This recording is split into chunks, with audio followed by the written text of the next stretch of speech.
welcome to our Faculty Development Podcast. Today, we're going to focus in on topics related to well-being, but we're going to start off the conversation talking about imposter syndrome. So I'm joined by two awesome guests who have already introduced themselves earlier.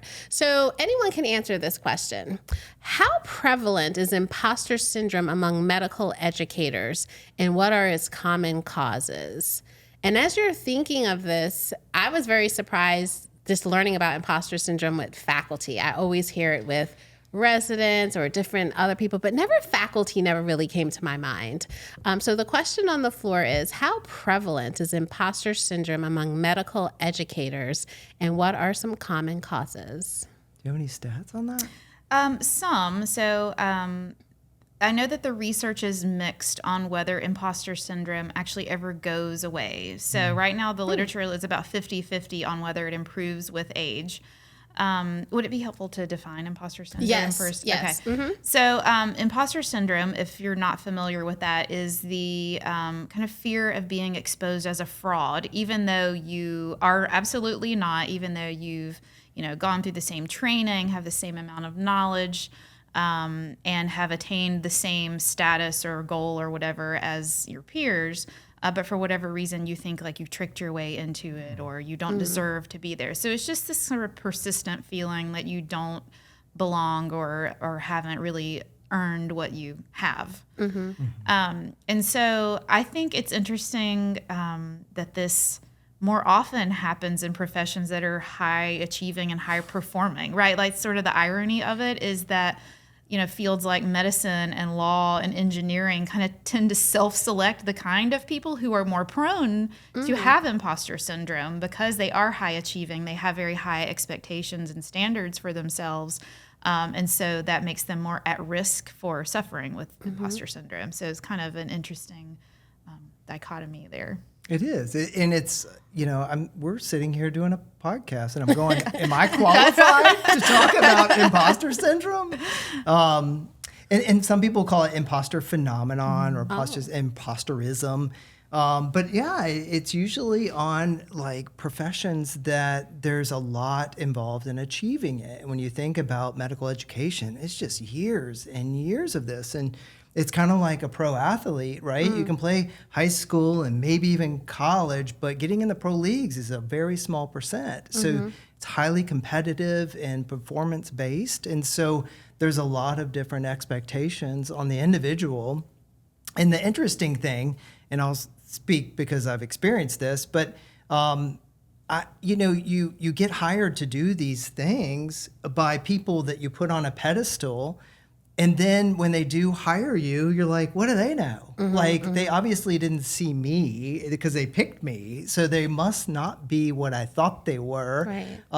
And I don't belong. And it's just a matter of time before they figure it out. And then what am I going to do? Because I'm going to be fired or on the streets because I'll have no money and can't pay the mortgage. And so there's anxiety. Right. And I'll just say yes to more and I'll do more or whatever it is. But it's really unique because not a lot of people are talking about it.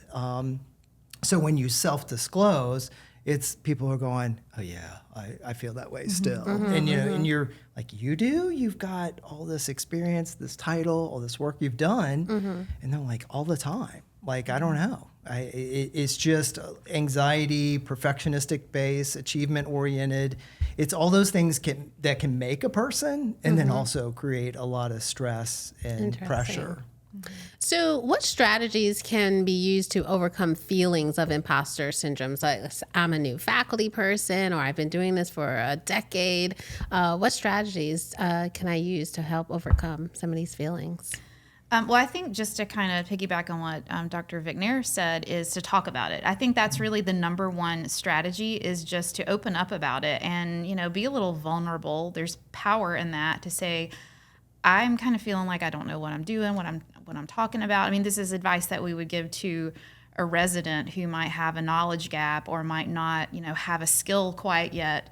It doesn't mean that they won't eventually, but it's okay to admit that and feeling like, I'm not where I need to be. And talking about it can actually open the door for other people to feel comfortable, like you said, and say, oh my gosh, me too. I feel the same way. So I think that, having a little bit of vulnerability, there can be a lot of power in that, and hearing that others are in the same place can be kind of affirming that, okay, I'm not, an outlier here. This is a normal place for me to be. Mm-hmm. Go ahead. Well, and I was thinking about it too, related to that anxiety and just that script that people have in their own head, that you start to believe it. The more you think it, you play it out, and all of a sudden it feels like a fact. But I think the way to combat this is actually look for the facts. Grab your CV. Did you go to school? Did you have this experience? Are these people that are hiring you and wanting you to do a certain task, are they qualified? The answer is yes. So, looking at facts, because there's an acronym, FEAR, false evidence appearing real. And I think if we become detectives and look for the facts and we see the facts, that can give us a little bit more reassurance that maybe these people are making the decisions to hire us, to employ us to do this job, or get these opportunities because we're probably qualified. And that's what it shows on paper and based on our history. So go for the facts, not as much as the feelings, because we don't have to believe everything we think. I think too, it's important to remember that some of the greatest minds in the world suffered from imposter syndrome. I mean, Einstein himself admitted to, I think he called himself an involuntary swindler, where he, just sort of thought he had run a game on everyone because he wasn't as, his ideas and theories were not as, groundbreaking as everyone was making them out to be, even though they clearly were, right? I mean, when Einstein is synonymous with a brilliant person, Right. But he didn't really think of himself as that. Same with, famous authors and performers, actors. There are so many people that struggle with this, and so it's a very normal phenomenon, even for some of the greatest in their field. So how can mentoring programs help reduce the impact of imposter syndrome? Do you think we need to have mentoring programs? Should there be faculty mentors? Just what are your random thoughts on that? I think we need that because there needs to be checks and balances. If a person's feeling a certain way or concerned about something, they need to hear someone else say, oh yeah, that's part of the process, and normalize it. And people that have walked down that road or been on that journey are semi-experts in that. They have lived experience. So mentorship, leadership can be really valuable in giving that empathy to people that are making the adjustments to these huge steps that they're taking in life. Yeah, just kind of repeating what you're saying, but there's such value in being matched up with a mentor who is a little bit more seasoned than yourself and having them normalize some of the feelings that you're having. I mean, I know I had a great mentor when I started working in GME, who's moved on to another organization, but she was always so helpful in sort of reassuring some of the fears or anxieties or insecurities that I have. Am I doing the right thing? Do I know what I'm doing? And she would say, maybe challenge me to think about it a little differently, but really help me to shed some of that anxiety and be more confident in what I was doing. So mentoring is incredible for helping come out of that imposter feeling. And you both just gave me an idea because we don't have a mentorship program for faculty here that I'm aware of just yet. So I know we do it for our residents, but really, do we have faculty mentoring other faculty? I know that we have that at other institutions, but not a formalized program here at Northeast Georgia. Think of that until you just said it. I'm like, Yeah, wait a until minute. you just said it, I was like, I don't think we have a formalized program. I know But that we do some have it for faculty residents. are interested in that, but to my knowledge, none of our programs have a formalized, junior faculty mentoring program. I think some of that probably happens organically, especially if there's new faculty or new, program leader or whatever coming on. They get a little bit of that mentoring just organically through their colleagues, but I don't believe we have any sort of formalized program. But even going back to what you were saying about the person that was supportive, you and I started at the same time, and I remember us in the hallway going, are we doing what right we're supposed thing? to be doing? Yeah. Are we understanding this right? We chose a person with tons of experience, and she couldn't fire us. Right. Right. We were safe with her. Yeah, Right. So it was a safe place Yes. to ask lots of questions, and she was a perfect person for it. Yeah. But that was informal mentoring. Yeah. Okay. Well, and that, I mean, just you saying the word safety, I think mentoring, if done well and Yes. done right, that psychological safety that you can develop with that person to be able to say, okay, I wouldn't tell this to everyone, but I'm really having a hard time with this, or I don't understand this, or, I mean, that's huge to have that one person who isn't a family member, isn't a spouse, whatever, that understands the context of your work and can kind of help support you and develop you in that way. That's huge.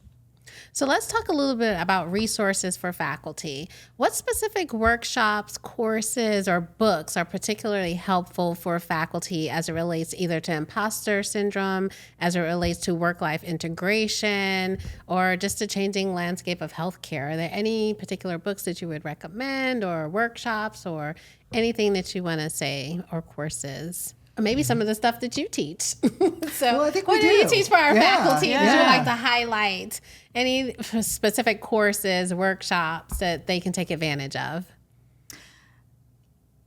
I mean, there are so many because imposter syndrome is such a layered phenomenon. It touches on a lot of things. You know, there's your mindset, there's your kind of natural insecurities from your upbringing or your history or your, you know, cultural background, whatever. There's a lot of things that inform that. But the first thing that comes to mind is the growth mindset is Carol Dweck. Yeah. And Mindset, I think, is the name of the book. Is that right? Yeah, Okay. mindset or growth mindset. Or growth, That's something the like concept. that. The Yeah, concept yeah. is, you know, if you're in this static state where you just sort of assume I've learned everything I can, you know, you're just going to say kind of status quo. But if we have this growth mindset, like, I don't know that yet. I don't understand this yet. I haven't developed to that point yet. Just even that small reframing of how you think is, I think, helpful in the context of imposter syndrome. Okay. And I was thinking back because a medical student and I did a poster presentation on this at one of the conferences. And there's actually even, I can't remember the name of a screening, there's actually a questionnaire and you can assess your own level of imposter syndrome. But tons of resources out there. And the great thing about it, because I like videos. So I went to YouTube and listened to podcasts. They're all over the place and in all sorts of different fields. So whether it's these professional actors, these athletes, healthcare, everything. But there is an author, and she's a health psychologist, is Kelly McGonigal. And she is well developed in her field of health psychology. And it's something that she's tackled in some of her topics as well. There's just a tremendous amount, and I'm sure by the time this even airs, there's like 50 other, resources out there. But I think it's good to be able to do the research, find a video or a person that you can connect with that shares that experience and normalizes it. And realize it's just kind of part of the journey. And ultimately, we feel this way because we're doing something really important and has a lot of value to us. And we want to do the best we can. So it's kind of like an part of the process. It's kind of like an exhaust of a machine working really well. It can be just part of the journey. Excellent. I want to close with the same question that I opened with, because we've been speaking for an hour between both podcasts. And the opening question, once again, is as we dive into the complex landscape of healthcare and faculty well-being, could you each share a personal story or experience that highlights why this conversation about well-being is so crucial for those in medical education? Even if you can't think of a personal story, just kind of think about some of the things that we've just spoken about today. Why is this conversation important? About talking about faculty well-being, imposter syndrome, beyond self-improvement, systemic issues. So how would you just go about answering that particular question? Why is it crucial for us to talk about this as our viewers will be listening to this on YouTube a little bit later? Well, I think one huge overarching reason is if our healthcare workforce is burnt out, they're not going to be able to provide high quality care for patients. And that isn't necessarily even a criticism of them. That if you are burnt out, you've been exposed to the stress for so long, you're not going to be able to function at your highest and your best, and that's going to trickle down to patients. And so I think that is just a huge reason right there why the healthcare industry, globally in the United States, not just Northeast Georgia health system, needs to really look at this problem, take it very seriously. I mean, we're seeing it now in staffing shortages, especially among nurses. We're seeing kind of the trickle-down effects of the pandemic, certainly. But this was a problem, honestly, even before the pandemic. Healthcare burnout has been in the literature for at least a decade before COVID-19, and it just got thrust into the spotlight then. But it's something I think it's going to continue to grow as long as healthcare is run like a business and is very production focused. And I know that's probably a different podcast to get into, but when we demand so much of people and we're running things like a business, it is going to have an impact on the people who are doing it. Yeah, you don't want to just feel like a cog in a machine. Right. And like you said, it's bigger than that. These are lives. Like, we're touching people's lives every day, and multiple people. So there's a lot at stake here. And it makes me even think about, like you're saying, this has been around long. It has been around a long time. Medscape does some great surveys every year on a variety of different areas, and one is on depression and burnout. And it goes back, I think recently it's like 2018, and it was high then for depression and burnout. And then, of course, after 2020, it got terrible, right? And it's been increasing for the last 3 years. It has dropped a little bit just this last year, but still not down to levels of 2018, and that was bad. So I think that we have to talk about these things. We have to listen to what people are saying, and people have great ideas as to what to do, and they're helpful. They may not solve everything, but it's an ongoing issue that I don't think is going to go away, given the nature of what we do and the people we work with and the people that are working in the field. It's just part of it. So I think being able to address it head on, having open communication about it, and listening to that and implementing any kind of resources or suggestions can be really empowering for the people in healthcare, let alone the patients, which are kind of the most important thing out of all of this.